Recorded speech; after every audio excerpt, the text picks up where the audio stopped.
Vamos lá. Peraí, eu botei o áudio do vídeo? Botei. A história de Final Fantasy IV, parte 1. Ou do Basiquis, sei lá, meu irmão. Do Z Games. Deixar meu link aqui, vamos inscrever, ativar o sininho de notificações. Qualidade full como sempre. Fala, guerreiro. Acho que minha internet hoje tá meio ruim, velho. Do nada eu tô entrando nos vídeos, já tá automaticamente indo pra 360p, 480. Não já chega no HD. Isso até no celular também. Enfim, mas vamos lá. Peraí. Fala, guerreiros e guerreiras, aventureiros, aventureiras. Como eu senti falta de falar isso. Aqui é o Z, trazendo pra vocês, sim, o retorno da saga Final Fantasy aqui no canal. Iniciando a segunda temporada com Final Fantasy IV. Eu começo pedindo desculpas pela demora monstruosa, mas como vocês podem ver, o enredo de Final Fantasy IV é o enredo mais complicado da franquia até o momento, né? Eu lembro desse aí. Esse aí é o dos Cavaleiros lá, rival, né? Eu lembro de ter... Perdão. Reagido a intro. Tem duas luas. Fantasy IV é o enredo mais complicado da franquia até o momento, né?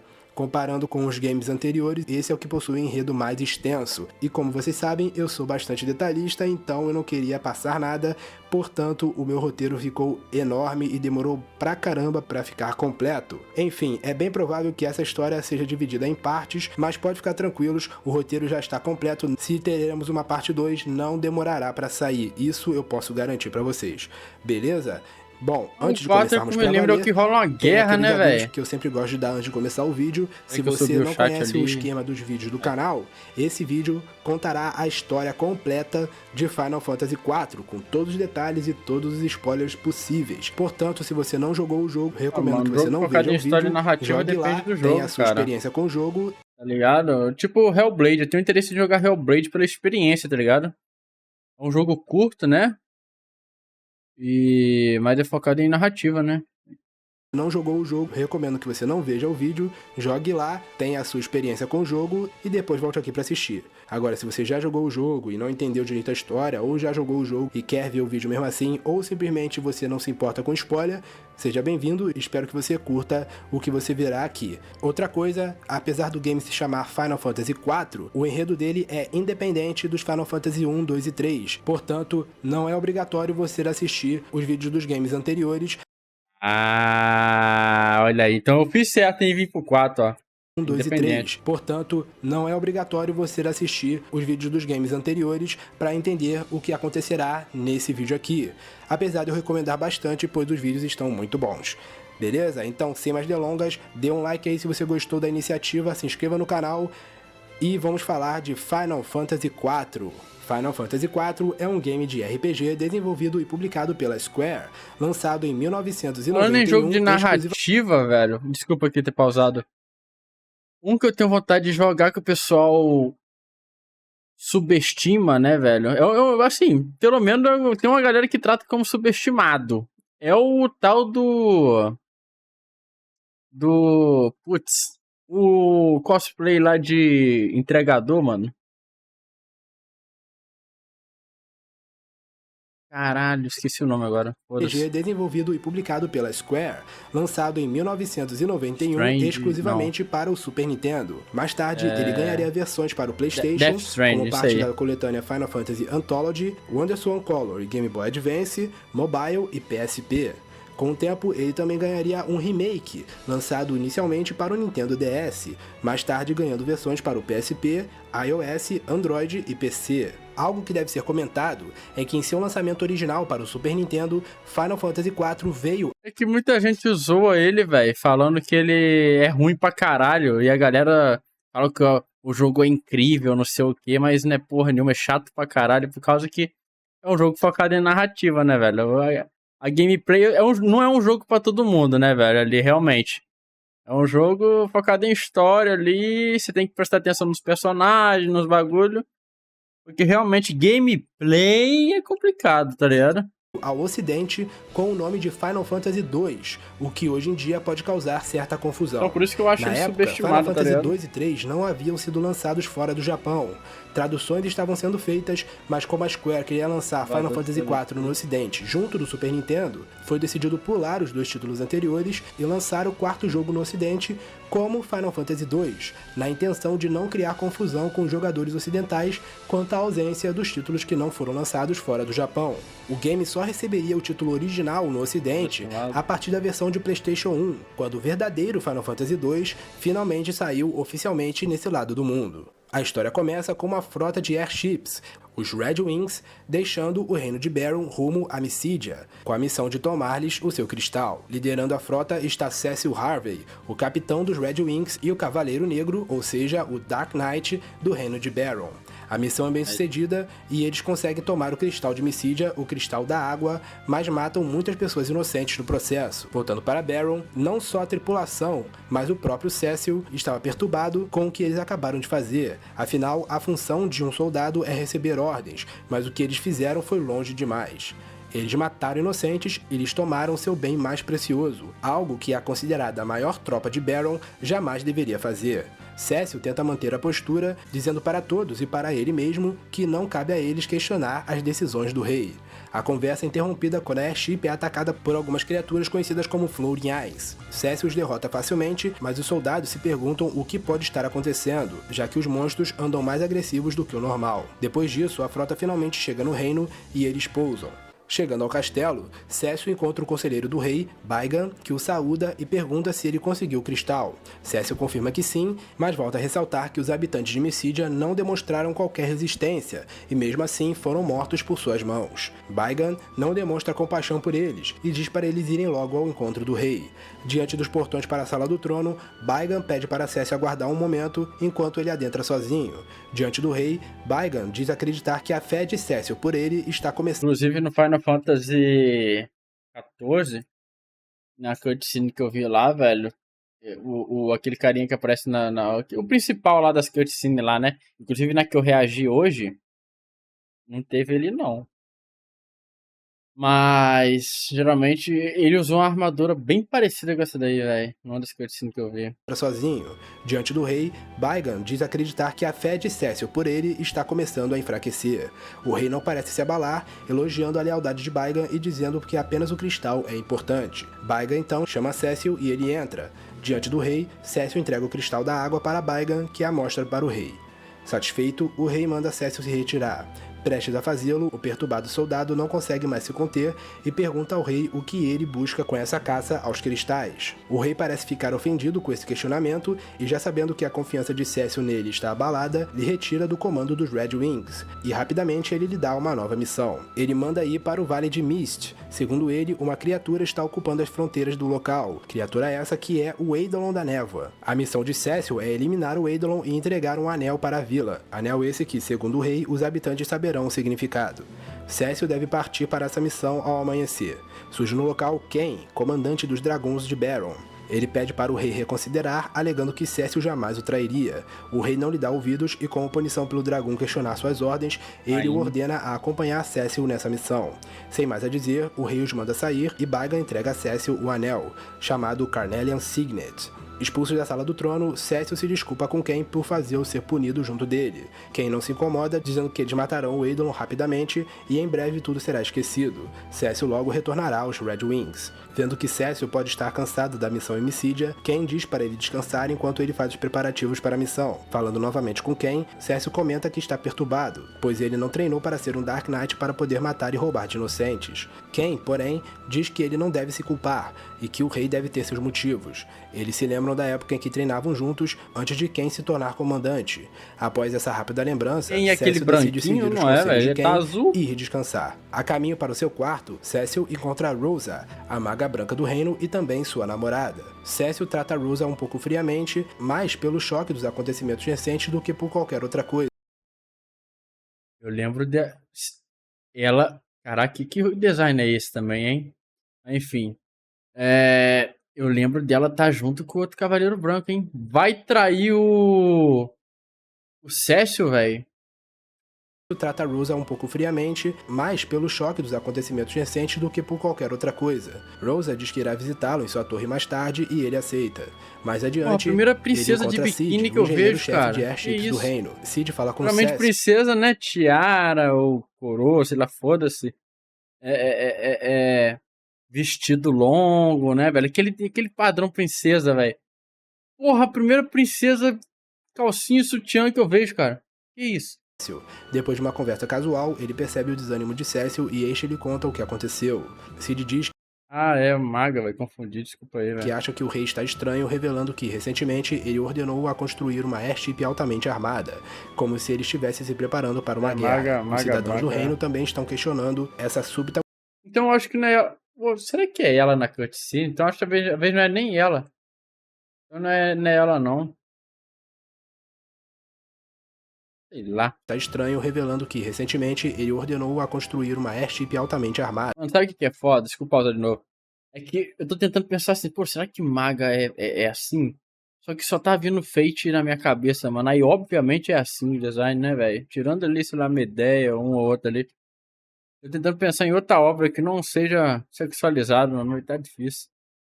Acha que o rei está estranho, revelando que, recentemente, ele ordenou a construir uma airship altamente armada. É verdade, como se ele estivesse se preparando assim para uma guerra. Os cidadãos do reino também estão questionando essa súbita mudança nas atitudes do rei. Mas como eles não podem fazer nada, Cid deseja boa sorte ao amigo e vai para casa, da história, onde sua filha o espera. Obrigado. Em sua torre, Cécio vai para o seu quarto para descansar. Naquela noite, ele se pergunta o que aconteceu com o rei. Este que uma vez foi um nobre cavaleiro, que o adotou e o criou como um filho. Ele se pergunta o que possa estar valendo tanta a pena para fazer o rei mudar tanto. Olhando para a janela, podemos observar 2 luas no céu. Rosa chega, perguntando o que está acontecendo, já sabendo da próxima missão do namorado. Cécio conta a ela o que aconteceu em Missídia e demonstra temer que a bondade em seu coração esteja indo embora, talvez por influência de seu título como Dark Knight. Rosa discorda, dizendo que ele não é mau e nem covarde. Ela demonstra preocupação com a próxima missão de Cécio, a de derrotar o Eidolon, e Cécio a conforta, dizendo que Ken estará com ele. Cécio diz para Rosa ir descansar e, se sentindo consolada, ela o deixa. Cécio, porém, não está convencido de que ele não esteja sucumbindo à maldade.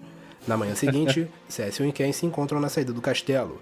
Confiando suas vidas um no outro, eles partem para sua jornada. Antes de continuar, vamos falar de Cécio e Ken. Cécio Harvey é o Dark Knight do reino de Baron e agora ex-capitão da frota de airships Red Wings. Abandonado ainda bebê nos arredores do reino de Baron, ele foi encontrado e adotado pelo rei de Baron, passando a viver no castelo. Com o tempo, ficou amigo de Ken e Rosa, com Rosa se tornando seu grande amor e Ken seu melhor amigo.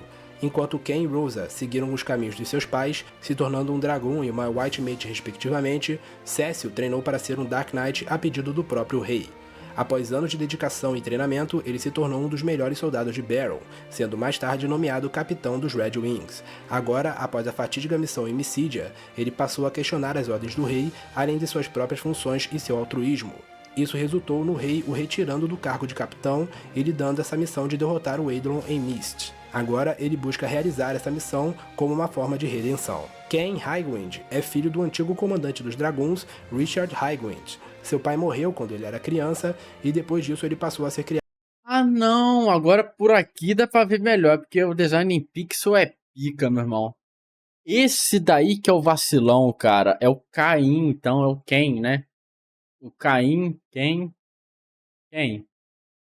O Ken é o vacilão, velho. Ah, tá. Saquei.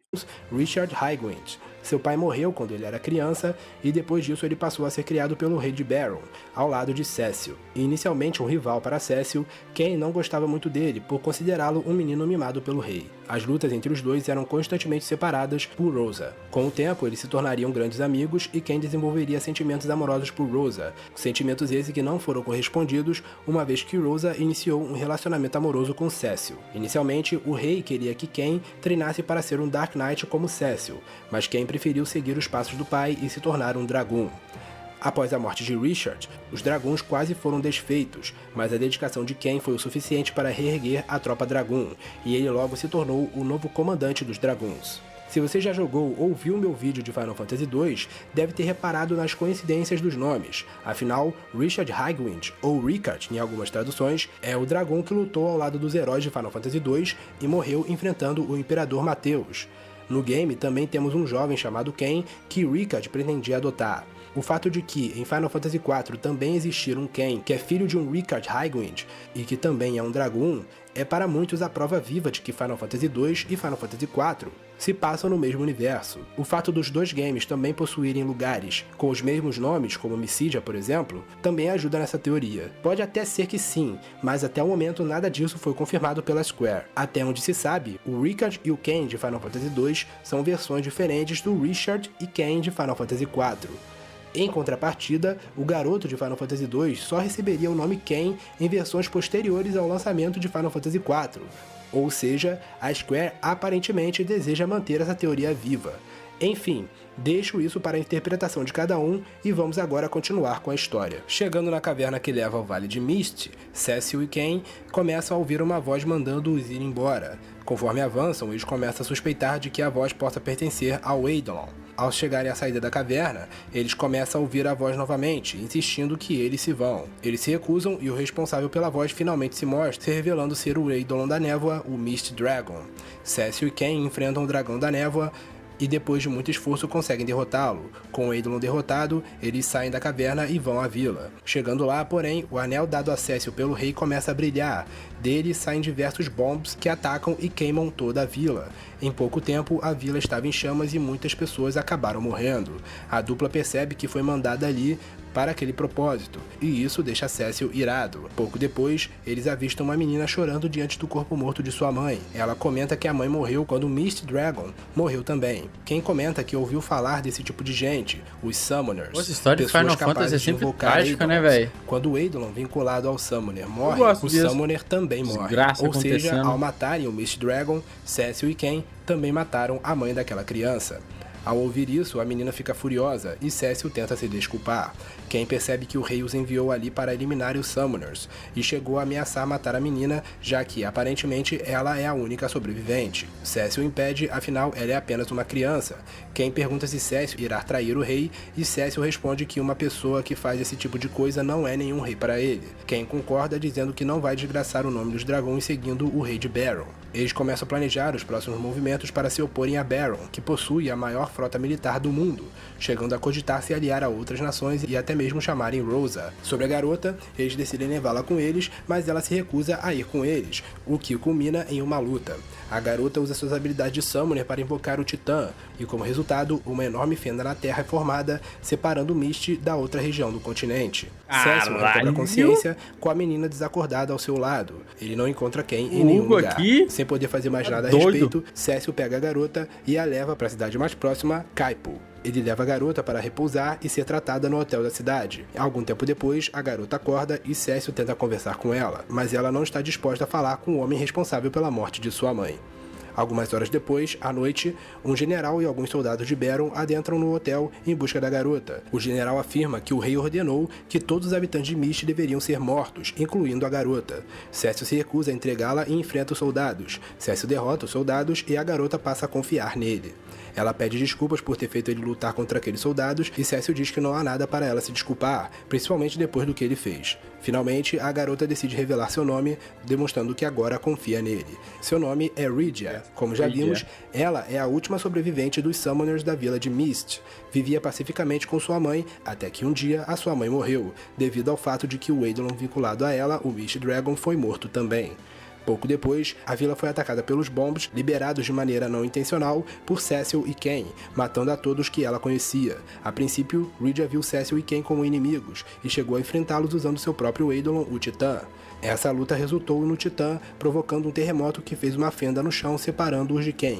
Cecil, em busca de redenção pelo que fez, a leva para a segurança. Ela permaneceu sem confiar em Cecil até presenciar ele defendendo-a dos soldados de Baron. Como forma de demonstrar que agora confiava em Cecil, ela lhe revela seu nome. Agora com Rydia o acompanhando, Cecil anda pela cidade e escuta comentários dos cidadãos. Um deles é sobre uma mulher chamada Ana que se apaixonou por um bardo, mas seu pai, Tela, a proibiu de namorá-lo, então ela fugiu com o bardo. Outro assunto chama a atenção, pois é sobre uma mulher de Baron que foi encontrada desacordada no deserto e estava se recuperando no hospital da cidade. Lá, Cécio se surpreende ao encontrar Rosa inconsciente. Rosa estava abalada e não parece reconhecer Cécio. Nesse processo, ela acaba entregando a ele algo que era de fato para o seu amado, um Alto Potion. Os médicos informam que a febre causada pelo calor do deserto pode ser curada usando uma pérola de areia de Dancian. Porém, esse item só pode ser encontrado em uma caverna próxima, onde se encontram enormes formigas-leões. Sem pensar duas vezes, Cécio decide ir atrás dessa cura, e Rydia o acompanha. Passando pelo deserto, eles adentram em uma passagem em uma caverna. Lá, eles encontram um homem velho que pede a ajuda de Cécio. Ele diz que sua filha Ana foi enganada por um bardo e levada para o castelo de Dancian. Ao ouvir a história, Cécio reconhece que o velho é Tela, pois lembrou do que os cidadãos de Caipo comentaram antes. Tela confirma que é de fato ele. Ele diz que foi atrás de sua filha, mas não consegue passar por aquela passagem que estavam, pois o monstro está espreitando a saída, impedindo-o de passar.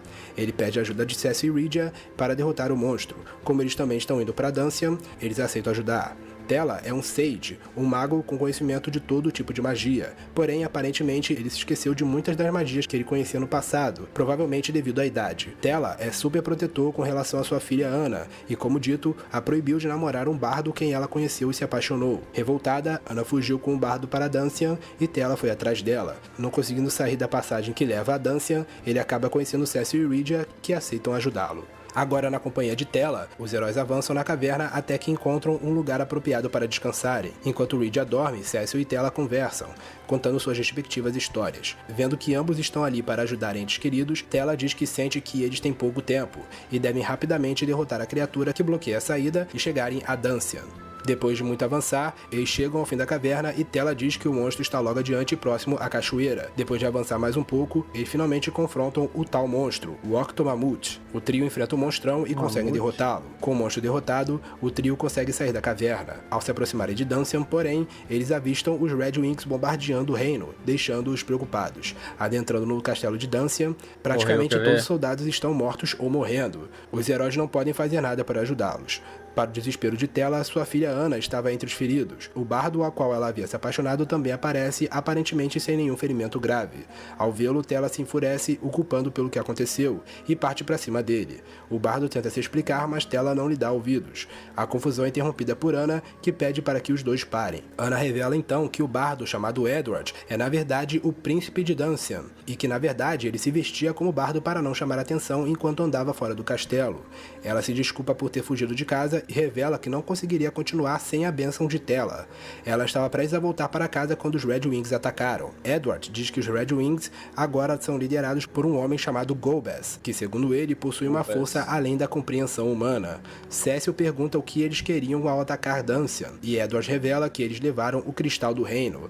Edward também diz que seus pais, o rei e a rainha de Dancian, foram mortos no ataque, e ele apenas sobreviveu pois Ana se pôs em sua frente quando ele estava prestes a ser atingido pelo ataque, servindo-lhe de escudo. Tela então vê que Ana realmente ama Edward. Ana se desculpa com Tela por tudo e morre logo em seguida, diante de seu pai e seu amado. Tela pergunta a Edward sobre Golbez, e o príncipe diz que ele chegou a Baron recentemente o Final Fantasy é só trágico, velho. Para tomar os cristais dos outros reinos. Morre todo Agora, mundo, sedento por vingança, Tela está disposto a caçar Golbez e matá-lo para vingar a morte de Ana. Cécio tenta impedi-lo, mas Tela não lhe dá ouvidos e vai embora cara lá Golbez. de Todo Mundo Odeia o Edward Chris, chora pela morte de sua amada, e Rydia o chama de covarde, mandando-o parar de chorar. Edward concorda com ela, se achando um covarde e um inválido, e disposto a permanecer ali, chorando diante do corpo de Ana. Cécio pega e lhe dá um soco, dizendo que chorar pelos mortos não resolverá nada, e que ele não é o único perdendo entes queridos naquele momento. Edward não sabe o que fazer, e Cécio, após se apresentar, revela sobre Rosa e sua febre, e sobre a pérola de areia que ele precisa para curá-la. Edward, após se recompor, revela que o item é encontrado em uma caverna próxima dali, e que está sendo guardado por uma formiga-leão. Edward diz que a pérola que Cécio almeja vem do fluido gerado pela criatura quando põe seus ovos nas areias. Ele percebe que Rosa é tão importante para Cécio quanto Ana era para ele, e decide ajudar. Ele diz que possui um hovercraft que pode levá-los à caverna, assim como poderá levá-los de volta a Kaipo depois que eles conseguirem a pérola. Assim, Edward dá seu último adeus a Anna e parte junto de Cécio e Rydia para a caverna. Vamos falar rapidamente de Edward. Edward Chris von Moir, também chamado de Gilbert ou Gilbert, dependendo da tradução, é como dito o príncipe do reino de Dancia. Apesar de ser educado para um dia suceder o trono, Edward não gostava de política, preferindo se dedicar à música. Com o tempo, Edward passou a perambular pelas terras fora de Dancian, disfarçado de bardo, a fim de continuar com sua arte. Aparentemente, ele retornava para Dancian de tempos em tempos. Não há informações se seus pais sabiam ou se aprovavam esse estilo de vida adotado pelo príncipe. Em uma de suas viagens, Edward vai parar em Kaipo, onde conhece e se apaixona pela filha de Tela, Anna. Falhando em obter a bênção de Tela, Edward decide fugir com Anna, levando-a para sua casa em Dancian, onde revela a ela sua verdadeira identidade. Porém, pouco depois disso, Dancian foi atacado pelos Red Wings liderados por Golbez, matando personagem a todos, que mexe com música, né, velho? Edward sobreviveu graças à própria Anna, que o protegeu da morte certa. Após reencontrar Tela e revelar o que aconteceu, ela parte em busca de vingança e agora Edward decide fazer a única coisa que pode fazer no momento, que é ajudar Cécio a salvar Rosa, talvez até como forma de compensar por ter falhado em proteger a sua própria amada. Uma curiosidade, Final Fantasy IV possui um livro oficial em forma de novela, e nele Edward e Anna chegaram a se casar em Dancian, porém no jogo é improvável que isso tenha acontecido. Pilotando o hovercraft de Edward, os heróis chegam rapidamente na caverna onde reside a Formiga-Leão. Depois de avançarem muito, eles chegam no ninho da criatura. A princípio, Edward diz que as formigas-leões são dóceis, mas parece que ele se enganou, pois a criatura os ataca. A luta contra a Formiga-Leão se inicia e os heróis são vitoriosos. Após matar a criatura, eles pegam a pérola de areia. Edward acha estranho que a Formiga-Leão os tenha atacado. Cécio supõe que a atmosfera do mundo está afetando o comportamento das criaturas, tornando animais dóceis em hostis. Sem mais o que fazer ali, e com a pérola em mãos, eles partem de volta para Kaipo. Lá, eles usam a pérola de areia e conseguem curar Rosa de sua febre. Curada e acordada, Rosa fica feliz ao ver Cécio bem. Ela explica que lhe foi dito que Cécio havia morrido no terremoto de Mist, aquele causado pelo Titã. Se recusando a acreditar nisso, ela foi à sua procura, e foi aí que ela foi pega pela febre do deserto e foi parar em Kaipo. Cécio se desculpa por preocupá-la e pergunta sobre Golbez. Rosa diz que Golbez foi convocado pelo rei de Baron para substituir Cécio na liderança dos Red Wings, e que desde que ele apareceu, o comportamento do rei ficou ainda mais estranho. Rosa começa a suspeitar de que Golbez esteja manipulando o rei para adquirir os cristais para si. Eles já conseguiram o cristal da água de Mysidia e o cristal do fogo de Dancian. Faltam agora o cristal do vento do reino de Fabul e o cristal da terra do reino de Troia. Cécio aproveita a ocasião para apresentá-la a Rydia e Edward. Ao saber que Dancian já foi atacado, Rosa acredita que o próximo alvo seja Fabul. Ela diz que eles devem avisá-los, porém começa a tossir, mostrando não estar totalmente recuperada. Cécio diz que ela deve descansar e que eles irão para Fabul avisar do perigo. Edward diz que será muito difícil eles irem para lá, uma vez que a única passagem que leva a Fabul dali está bloqueada por uma intensa e resistente geleira. Rosa pergunta se Rydia sabe conjurar magias de fogo, mas a jovem Summoner diz que não. Rosa insiste em ir, mesmo em suas condições, afirmando que não será um estorvo. Edward apoia ela a ir junto, pois percebe que Rosa quer ficar perto de Cécio. Entendendo isso, Cécio aceita ela ir com eles. Cécio diz para eles descansarem aquela noite e partirem no dia seguinte, e assim eles fazem. Naquela aquele noite, carinha Edward lá de Magui lá é bardo também. Pela morte de sua amada Anna. Ele começa a tocar sua harpa quando uma misteriosa figura surge. O ser se revela uma criatura marinha chamada Saradin que ataca Edward. Obrigado a enfrentar Saradin sozinho, Edward começa a ver o espírito de Anna, que diz para ele ser forte. Anna diz que Edward é mais forte do que parece e que ele deve acreditar em si mesmo. Ouvindo essas palavras, Edward derrota o Saradin. Falando agora com o espírito de Anna, esta afirma ter que voltar para a pós-vida e diz que Edward deve ser forte e que ele deve impedir que Golbez adquira todos os cristais. Edward não queria ver sua amada partir novamente, mas Anna diz que ele deve dar o amor que ela uma vez deu a ele para todo mundo. Então, parte definitivamente. Edward é tocado por esse encontro e promete a Anna que fará o possível para realizar esse desejo. No dia seguinte, todos iniciam sua jornada rumo a Fabul. Antes de continuar, vamos falar rapidamente de Rosa. Rosa Joanna Farrell é filha de uma White Maid chamada Joanna com um Dragoon. Conheceu Cécio e Ken ainda criança, quando ambos foram adotados pelo rei. Os três logo se tornaram melhores amigos e Rosa com o tempo viria a se apaixonar por Cécio. Ao crescer, ela decidiu seguir os passos de sua mãe e se tornar uma White Maid, enquanto Cécio se tornou um Dark Knight e Ken um Dragoon. Em um determinado momento de sua vida, ela e Cécio iniciaram uma relação amorosa, e desde então Rosa busca lutar ao lado de seu amado, assim como sua mãe lutou ao lado de seu pai. Depois que Cécio foi retirado do comando dos Red Wings e enviado junto a Ken para Mist, Rosa ficou preocupada. Pouco depois, ela soube de rumores de que Cécio teria morrido no terremoto ocorrido em Mist dias depois de sua partida para lá. Se recusando a aceitar que Cécio morreu, ela parte em uma jornada em sua busca. Sua jornada o levou ao deserto próximo a Mist, onde ela contraiu a febre do deserto. Ela foi encontrada e levada para Kaipo, onde começou a ser tratada. Por sorte, ela é encontrada por acaso por Cécio, que com a ajuda de Rydia e Edward, consegue a pérola de areia e a curou de sua febre. Agora, ela se junta a Cécio e os demais na busca de impedir que Golbez consiga os cristais. Sua jornada os leva ao Monte Hobbs, única passagem que leva a Fabul. Como Edward disse, uma enorme geleira bloqueia a passagem. Rosa pede para Rydia tentar conjurar a magia de fogo, mas ela hesita. Rydia não queria usar qualquer magia de fogo, em grande parte porque ela desenvolveu uma aversão a fogo depois do que aconteceu em Mist. Rosa entende, mas insiste em pedir a Rydia para fazê-lo, pois se eles não conseguirem chegar em Fabul a tempo, muitos morrerão. Rydia hesita um pouco, mas entende e usa a magia de fogo para derreter a geleira. Graças a isso, eles conseguem seguir em frente.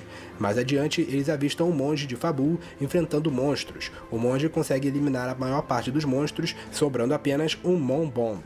Os demais se juntam a ele na luta e eles conseguem matar o monstrão. Após a luta, o monge agradece a ajuda e se apresenta. Igualzinho Seu nome Igor, cara. Yang, grão-mestre dos monges de Fabul. Ele e seus companheiros foram para aquela montanha para treinamento, porém se depararam com aqueles monstros e ele foi o único sobrevivente. Eles revelam a Yang do que está acontecendo e que Fabul está em risco de ser atacada por Baron a qualquer momento. Se bota Yang o chapéuzinho diz que, se for ali, verdade, acabou. Fabul estará desprotegida, pois a maioria dos monges mais habilidosos do reino morreram naquele incidente da montanha. Rosa acredita que os monstros que os atacaram podem muito bem ter sido mandados por Golbez para diminuir as defesas de Fabul, e se isso for verdade, as forças de Baron já devem estar se aproximando. Yang então decide ir defender seu lar, e após eles contarem as suas histórias para o monge, ele aceita sua ajuda. Assim, agora na companhia de Yang, todos partem para Fabul. Yang Fangleiden é o grão-mestre dos monges do reino de Fabul, um dos mais habilidosos e respeitados monges de seu reino. Apesar de estar entre o alto escalão, ele não é arrogante, buscando manter ele é uma postura estilo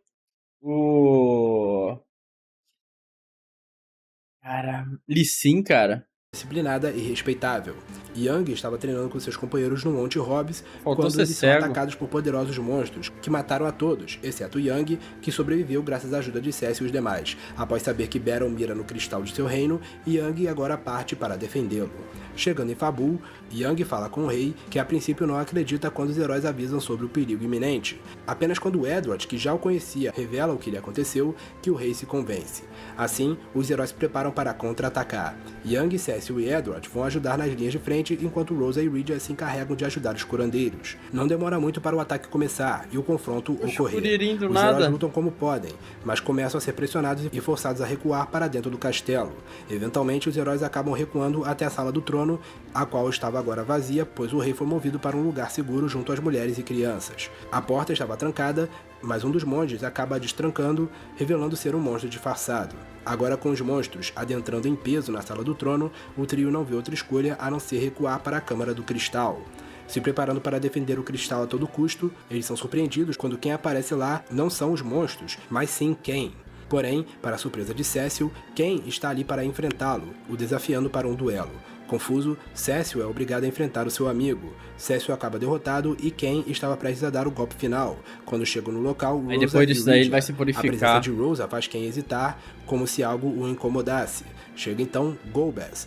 Rapidamente, o vilão nocauteia todos e manda Ken pegar o cristal. Sem mais hesitar, Ken obedece e vai até o cristal. Rosa tenta pedir para o Ken parar. Percebendo que Rosa é muito importante para Cécio, Golbez decide levá-la com eles e a rapta. Ken pega o cristal e os vilões deixam a câmara, com os heróis ali derrotados. Ela é princesa, princesa sempre é Rydia cura raptada. Cécio, Yang e Edward. O trio estava com o moral baixo devido à derrota, mas Rydia lhes dá forças, dizendo que eles ainda têm chance de resgatarem ambos, Rosa e o cristal. Acreditando nisso, eles decidem se recuperar para depois pensarem no próximo passo. Eles analisam o que podem fazer a seguir. Segundo eles, a única forma de chegar até Golbez é usando uma airship.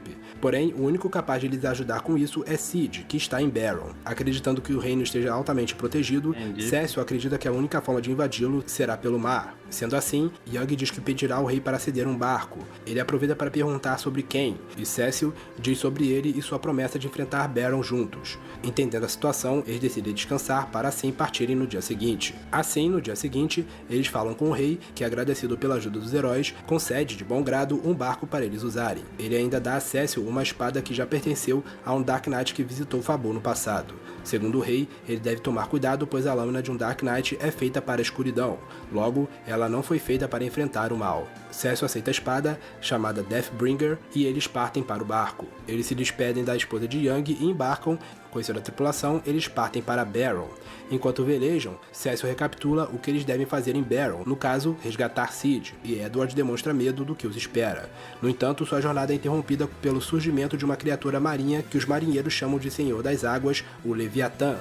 O surgimento do Leviatã provoca uma grande agitação no mar e, em meio à luta para manter o navio estável, Rhydja acaba caindo no mar e Young pula, buscando salvá-la. Edward também acaba caindo no chão, desmaiando. Impotente diante dessa situação, Cecil se vê diante de Leviatã, que ataca o navio. Algum tempo depois, Cecil acorda em uma praia completamente sozinho. Sem ter o que fazer e torcendo para que os outros tenham sobrevivido, ele segue em frente e acaba chegando em Mysidia, a cidade que ele atacou. Obviamente, sua recepção não é nem um pouco calorosa. Aguentando a hostilidade dos habitantes, Cecil vai até o ancião. Ele explica os motivos de seu ataque anterior e mesmo não o perdoando, o ancião vê sinceridade nos olhos do Dark Knight. Cecil diz o que aconteceu até aqui, sobre seu objetivo de derrotar Golbez e o que aconteceu recentemente em relação ao Leviatã.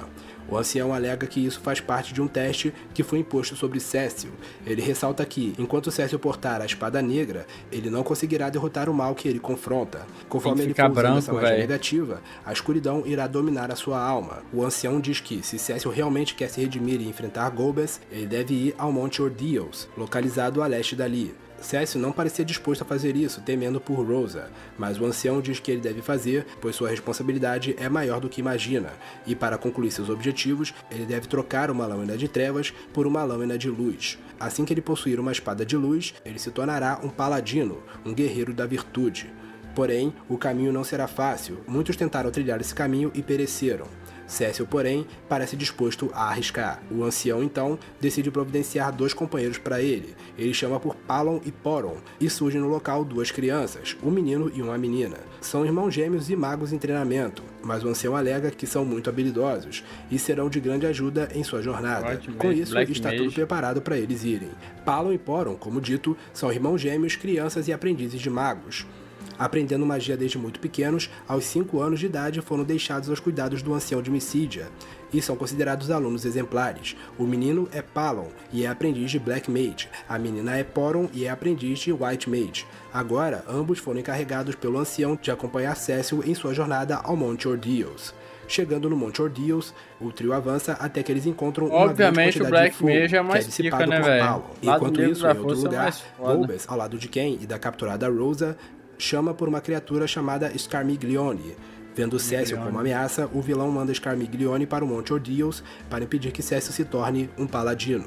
Ken diz que Golbez não deve subestimar Cecil, e Golbez diz apreciar o respeito que Ken tem pelo herói, e diz que é justamente por não subestimá-lo que ele está enviando Scarmiglione, um dos 4 demônios elementais.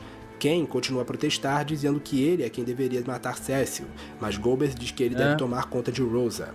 Voltando aos heróis, eles avançam pelo monte e acabam encontrando Tela. Após se apresentar a Palon e Poron, que já o conheciam, já que ele é famoso entre os magos de Mysidia, Tela conversa com Cecil. O Dark Knight revela o que aconteceu com Edward, Rhydja e Rosa, e Tela lamenta o que aconteceu. O Sade explica que estava indo atrás de Golbez, mas sua magia no estado atual não seria páreo para o vilão. Ele então passou a procurar pela lendária magia Meteor, selada em algum lugar que ele desconhece. Sua busca o levou até aquelas montanhas, onde ele sente uma grande aura. Poron diz que a magia Meteor seria muito arriscada para alguém da idade de Tela, e que ele poderia morrer se a utilizasse. Tela, porém, alega estar disposto a sacrificar sua vida, se isso significar matar Golbez. Cecil explica ao amigo os motivos dele estar ali. Ao saber que Cecil está lá para se tornar um paladino, Tela vê que, de fato, aquela montanha é mais do que aparenta, e se oferece para acompanhá-los em sua jornada. Enquanto avançam pelas montanhas, eles começam a ouvir barulhos, os quais Poron suspeita ser uma brincadeira de mau gosto de Palon, mas este alega não estar fazendo nada. De fato, o responsável pelos barulhos se revela um inimigo, o Scarmiglione, o demônio da Terra. Após uma rápida introdução, o vilão encapuzado ataca os heróis. Os heróis aparentemente conseguem vencer o vilão sem muitas dificuldades, porém, ele logo retorna, emboscando os heróis, além de revelar sua aparência monstruosa, antes escondida pelo seu traje. A luta dessa vez é mais difícil. Scarmiglione se mostra um oponente perigoso, porém no final os heróis conseguem vencer e Scarmiglione morre ao cair montanha abaixo. Depois desse confronto, Cécio finalmente chega ao seu objetivo. Subindo em um altar, o herói escuta uma voz misteriosa que o chama de filho e parece que o estava aguardando. Subitamente, os heróis são transportados para um local desconhecido e a voz continua a falar, dizendo que há muito tempo esperou aquele dia chegar.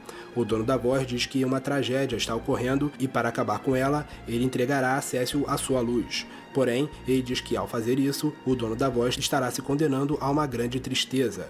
Porém, àquela altura, não há outra alternativa. Uma espada surge diante de Cécio e ele a pega. Nesse instante, sua aparência muda e Cécio substitui sua armadura negra por uma armadura branca e reluzente. A voz diz que o passado negro de Cécio deve ser deixado para trás, mas para isso acontecer completamente, Cécio deve derrotar o seu lado sombrio. Assim, surge diante de todos um outro Cécio, um com a aparência de Dark Knight. Cécio diz para Tela, Palom e Porom não interferirem, pois aquele saiu do Shed pra um Ryoga, velho. Expiar seus pecados do passado. O Dark Knight diante dele é a personificação de tudo o que houve de ruim em seu coração, e ele não hesitará em eliminá-lo. Assim, Cécio inicia a luta contra o seu eu sombrio. A luta é dura, mas Cécio foi capaz de provar seu valor e derrotar a sua contraparte sombria. A voz parabeniza Cécio e lhe dá seu poder. Por isso que o lado negro a voz se vai, dizendo para o herói impedir Golbez. Com isso, Cécio passa a não ser mais um Dark Knight, passando a atuar pelo job Paladin, ou Paladino em português. Palom e Porom parecem surpresos por Cécio ter conseguido se tornar um paladino no final das contas, e Cécio diz sentir algo quente, acolhedor, mas estranhamente familiar. Nesse momento, Tela percebe que, subitamente, ele se lembrou de todas as magias que conhecia, as quais ele esqueceu os conjuramentos com o passar dos anos. Juntamente com as magias esquecidas, ele também tomou conhecimento de como conjurar a magia Meteor. Todo esse conhecimento repentino provavelmente foi dado a ele pelo dono da voz misteriosa. Depois disso, Palom e Porom tentam falar algo a Cécio, mas Tela os interrompe, querendo ir logo enfrentar Golbez. Cécio ainda estava curioso com a voz se referindo a ele como filho, mas tanto ele como os jovens magos decidem deixar esses assuntos de lado para seguirem o conselho de Tela. Assim, o quarteto deixa o Monte Odious e retorna a Mysidia. Lá, o ancião fica surpreso ao ver que Cécio conseguiu se tornar um paladin e revela o que Palom e Porom queriam falar com ele antes. Os jovens magos, na verdade, foram enviados junto de Cécio não apenas para acompanhá-lo, mas também para vigiá-lo, para que eles tivessem certeza de que suas ações eram puras e sinceras. Cécio compreendeu as razões deles depois de tudo que ele fez. O ancião, porém, diz que agora isso está no passado, já que ele é um paladin. Ele então revela a Cécio uma antiga lenda dos Mysidians. A citação dessa lenda varia de acordo com a versão do game. A versão do remake diz mais ou menos isso: nascido do ventre do dragão e carregado até as estrelas pela luz e escuridão lançadas ao alto, é devolvido o juramento dos sonhos. Lua está envolta em luz eterna, jamais conhecerá novamente o eclipse. Terra com santificada recompensa reconciliada. Cécio pergunta o que a voz que ele ouviu quis dizer ao chamá-lo de filho. Talvez o trecho do nascido do ventre do dragão da lenda o chamou a atenção, mas o ancião diz não saber o que é essa voz que ele ouviu, nem o significado real da lenda, mas ele acredita que a lenda se refere a Cécio. Sendo assim, eles agora devem trabalhar juntos para derrotarem Golbez. O ancião também reconhece Tela, mostrando que eles são velhos amigos. Ao saber que Tela aprendeu um Meteor na montanha, ele entende que os eventos são de grande magnitude.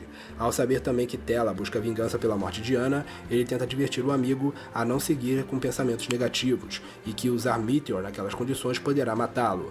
Tela não parece se importar, dizendo não se importar em morrer, se Golbez morrer junto. O ancião só espera que ele e Cécio juntos possam ser fortes o bastante para vencer o inimigo. Cécio diz que, para enfrentar Golbez, eles precisam ir para Baron. O ancião diz que abrirá o caminho do Devil's Road para eles, dizendo que Cécio, agora como Paladin, será capaz de atravessá-lo. Ele diz para Palom e Porom que a tarefa deles terminou e que eles podem se retirar, mas a dupla não quer deixar Cécio e Tela, dizendo que eles ainda querem ver tudo até o final. O ancião hesita um pouco, mas no final permite que eles acompanhem Cécio e Tela, alegando que a luz também os aceitou. Então pode querer dizer que esse seja o destino deles. Branco da Cécio hesita um pouco em deixá-los ir com eles, mas no final ele deixa. Assim, o ancião se retira para a Sala das Orações e o quarteto parte para o Devil's Road, uma espécie de portal que lhes permite transportar para outros locais. No caso, eles usam Devil's Road para irem diretamente a Baron sem usarem qualquer outro transporte. Em Baron, os heróis andam pela cidade e acabam encontrando Yang na taverna. A princípio, Yang não reconhece Cecil, supostamente devido à sua mudança de aparência, mas quando Cecil diz a Yang quem ele é, Yang chama soldados de Baron que estavam no local para atacá-lo. Os heróis conseguem derrotar os soldados e tentam argumentar com Yang, mas este os ignora e os ataca também. Os heróis derrotam Yang, que finalmente se recompõe. Aparentemente, Yang sofreu amnésia depois do incidente no navio, o que o permitiu ser facilmente persuadido pelos soldados de Baron. Agora, porém, ele recuperou sua memória e voltou para junto de Cecil.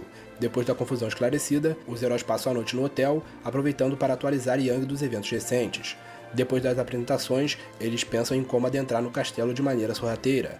Yang então dá a Cecil uma chave mestra do castelo que havia sido dada a ele, pois ele havia se tornado membro da Guarda Real de Baron após sua amnésia. Com isso, no dia seguinte, todos partem para o castelo de Baron através de uma passagem restrita localizada na cidade, a qual eles obtêm acesso graças à chave mestra de Yang. Após atravessarem uma passagem subterrânea, os heróis adentram no castelo de Baron. Lá, eles se deparam com Baigan, que afirma não estar do lado de Golbez, mas sim no de Baron. Ao ser questionado sobre Cid, ele afirma que o engenheiro está sendo feito prisioneiro, e ainda diz que liderou um grupo de soldados em seu resgate, mas só ele sobreviveu. Cecil o convida para se juntar a eles no resgate e Baigan aceita. Todos avançam, quando Palom e Poron começam a sentir um cheiro peculiar. Eles afirmam que o cheiro era de um monstro, e que ele era mais forte em Baigan. Assim, Baigan se revela um aliado de Golbez, revelando ter recebido do vilão a habilidade de se transformar em um monstro. Baigan se transforma e os Olha aí, ó, que filha da puta. Eles derrotam o inimigo e Cecil se mostra abalado por ver que até mesmo Baigan sucumbiu ao inimigo. Os heróis então avançam para a Sala do Trono, onde encontram o rei. É revelado então que aquele não era o verdadeiro rei de Baron. O impostor revela que ele matou o verdadeiro rei e tomou seu lugar para tomar o reino, e assim iniciar os planos de Golbez de adquirir os cristais. O impostor se revela ser outro membro dos 4 demônios elementais, o rei do afogamento, Cagnazo, o demônio da água. Com o inimigo revelado, a batalha se inicia. Cagnazo é um inimigo poderoso, mas os heróis estão muito mais fortes e depois de uma luta dura conseguem derrotá-lo. Após a vitória, surge no local Cid, pronto para enfrentar o impostor sozinho, mas se surpreende ao ver o quinteto no lugar. Cecil fala com Cid, que fica furioso ao saber que Golbez sequestrou Rosa. Após as apresentações, Cid leva os demais para onde ele escondeu a sua nova airship.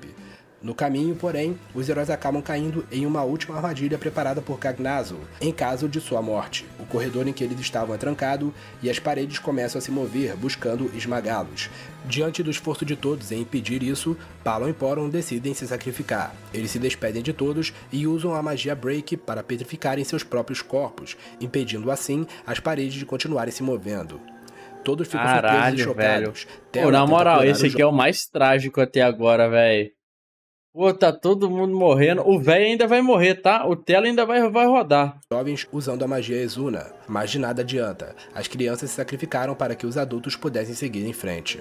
Assim, Cecil, Cid, Yang e Tela partem mais determinados do que nunca para a airship, chamada Enterprise. Enquanto isso, Golbez e Ken já tomam conhecimento da derrota de Cagnazo. Golbez parece preocupado com a situação.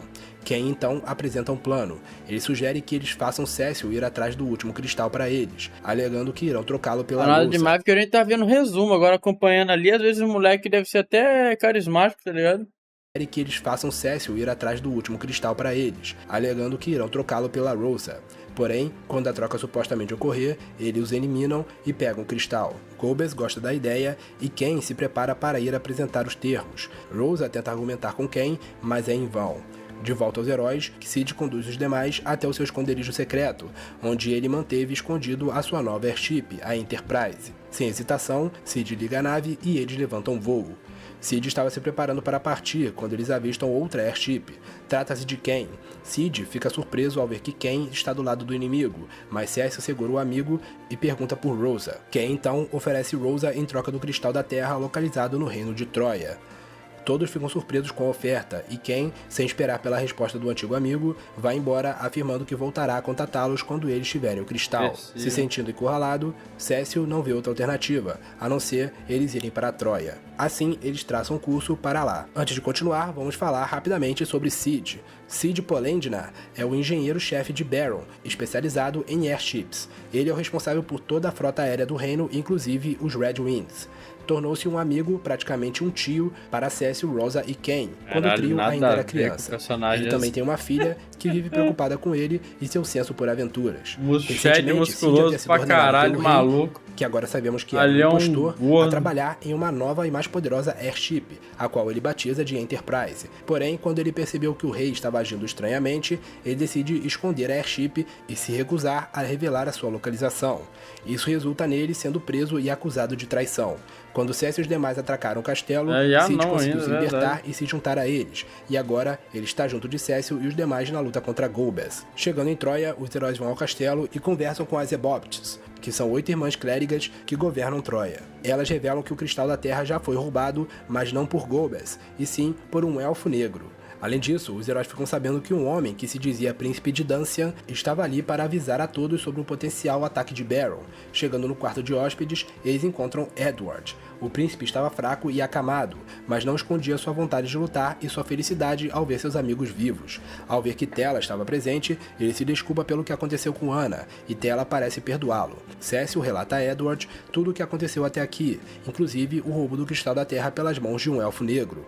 Ao ouvir isso, Edward dá a Cécio a sua harpa, Whisperweed, como forma de simbolizar a sua presença junto dos demais. Depois disso, os heróis o deixam descansar. Sendo assim, os heróis partem em busca do Elfo Negro. Sua busca os leva até a Lodestone Cave, uma caverna com um forte campo magnético, o que os impede de usar qualquer tipo de material metálico. Isso deixa Cécio e Sid praticamente desarmados, porém Yang ainda pode usar suas garras e Tela as suas magias. Com essas condições, eles adentram na caverna até encontrarem a Câmara do Cristal, e lá o Elfo Negro. Como se era de se esperar, o Elfo Negro se aproveita do campo magnético para ter a vantagem, mas Yang e Tela tomam a frente e a luta começa. Porém, sem os equipamentos necessários, os heróis são derrotados. Sentindo que seus companheiros estão em perigo, Edward se levanta e caminha para sua harpa, alegando ser o único capaz de salvar Cécio e os outros. Vai rodar também. Edward pega sua harpa e toca uma linda melodia, que de alguma forma chega até os heróis na caverna e começa a afetar o elfo. Todos se levantam, enquanto Edward enfraquece o Elfo Negro, que, enquanto desconcentrado pela música, desfaz o campo magnético. Edward consegue informar isso ao Cécio e os demais, que conseguem equipar suas armas convencionais e retomam a luta. Encurralado, o Elfo Negro decide assumir a sua verdadeira forma, revelando ser, na verdade, um dragão negro. Mesmo assim, os heróis continuaram fortes e, enfim, conseguem derrotá-lo.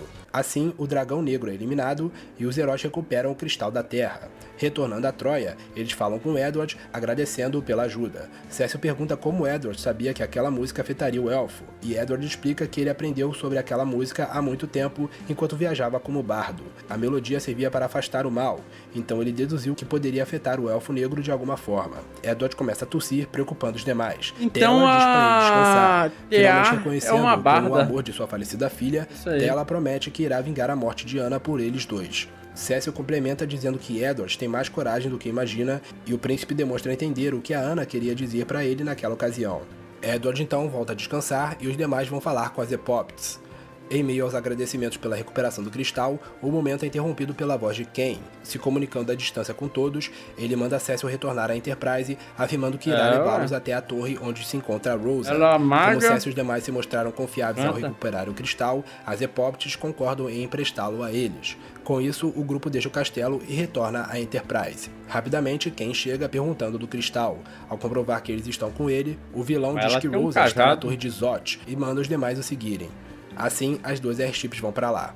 Chegando lá, Ken rapidamente desaparece, revelando que Golbez quer tratar da troca pessoalmente. O vilão começa a se comunicar com eles e rapidamente Tela fica ansioso para enfrentá-lo. Golbez diz estar no andar mais alto da torre, ao lado de Rosa, e que, se os heróis chegarem no topo, ele realizará a troca. Caso contrário, ele não garantirá a vida da moça. É uma barda nova do Dungeons & Dragons. É o novo conceito de bardo do Dungeons & Dragons, velho. Tá ligado? De estar no andar mais alto da torre, ao lado de Rosa, e que, se os heróis heróis chegarem no topo, senão ele realizará a troca. Melody Caso seria contrário, barda ele não também. garantirá a vida da moça. Sem escolhas, o quarteto segue rumo ao topo da torre.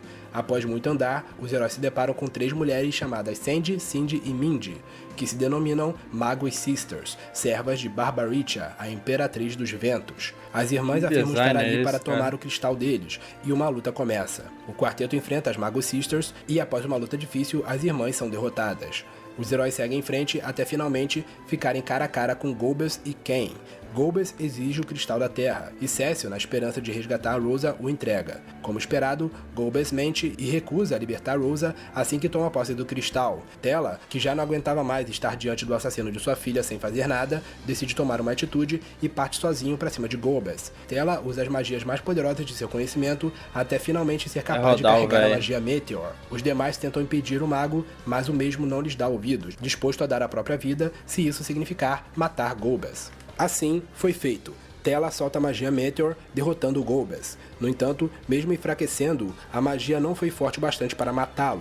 Goebbels fica surpreso com o ataque de Tela e o velho acaba caindo diante de todos. Enquanto os heróis vão ao socorro de Tela, Goebbels decide partir. Kain acaba caindo no chão também, e Goebbels entende que seu controle sobre ele se quebrou com o ataque. O vilão diz que Kain cumpriu seu propósito, decidindo partir sem ele. Cecil tenta atacar Goebbels e o vilão o ataca, porém, misteriosamente, Goebbels hesita em dar o golpe de misericórdia em Cecil, parecendo reconhecer algo nele. Goebbels então decide deixar esse confronto para outra ocasião e bate em retirada sozinho com o cristal em mãos.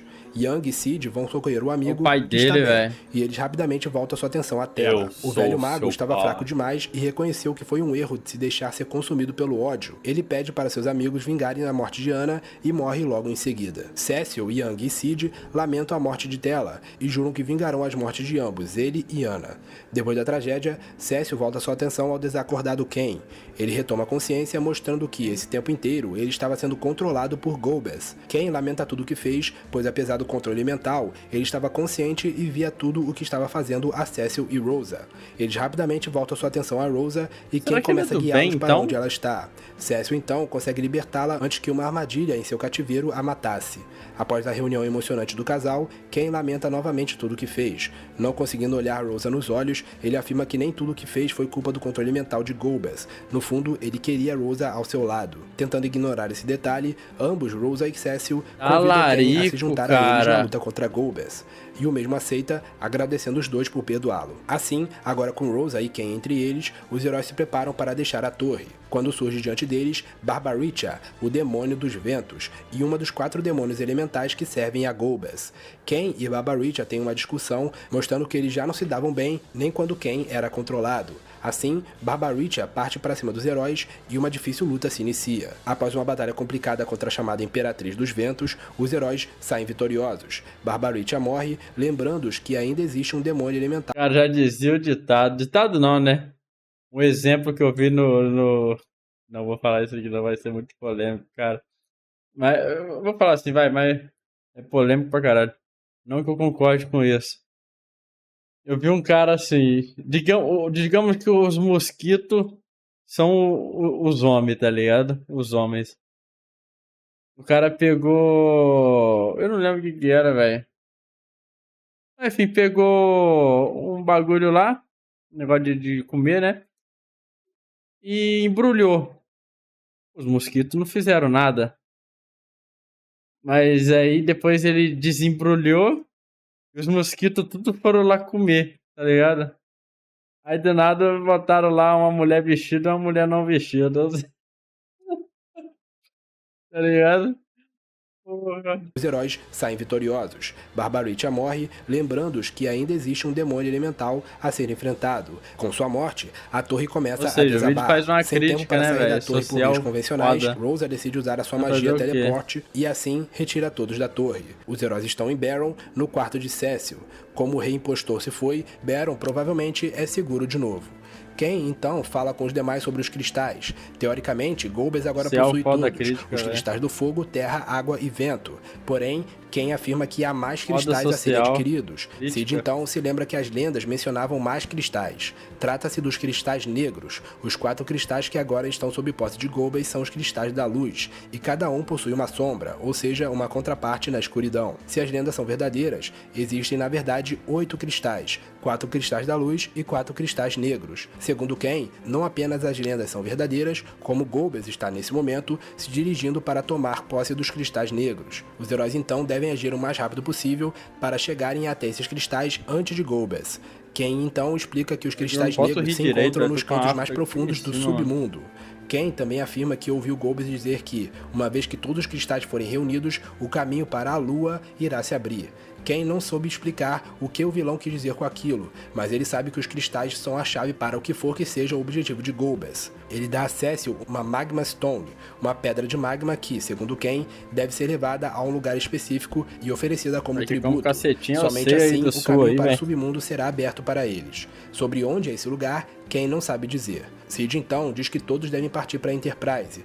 Ao ser questionado se a Airship ainda estaria na torre de Zot, Sid afirma que já havia enviado a Enterprise para Baron via piloto automático. Assim, estava decidido. Aquela noite eles descansariam e no dia seguinte começariam a busca pelo local que os levará ao submundo.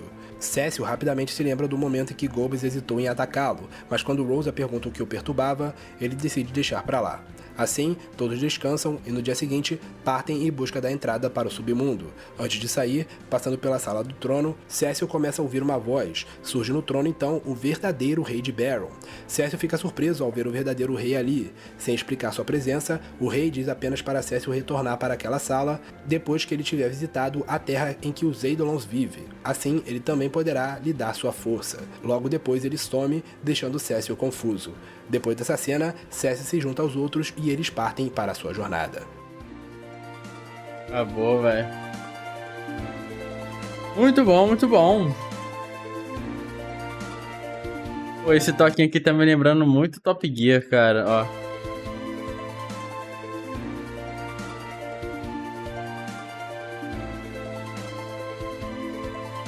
Muito bom, velho.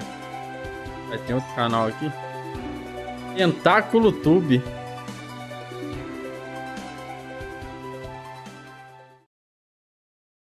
Aí, mano, a história é parte 1, né, de Final Fantasy 4, velho. Gostei, mano. Maneiro também, mano. E eu curto, mano, história trágica, assim, velho, com perdas, sabe? Com perdas, assim, é o sacrifício, né, velho, por um bem maior. Acho legal, mano. Maneiro. Acompanhe meus outros canais. Ah, tá. Ele tem outro ainda, velho. Vini Game Series. É igual eu aí, cheio dos canais, meu irmão.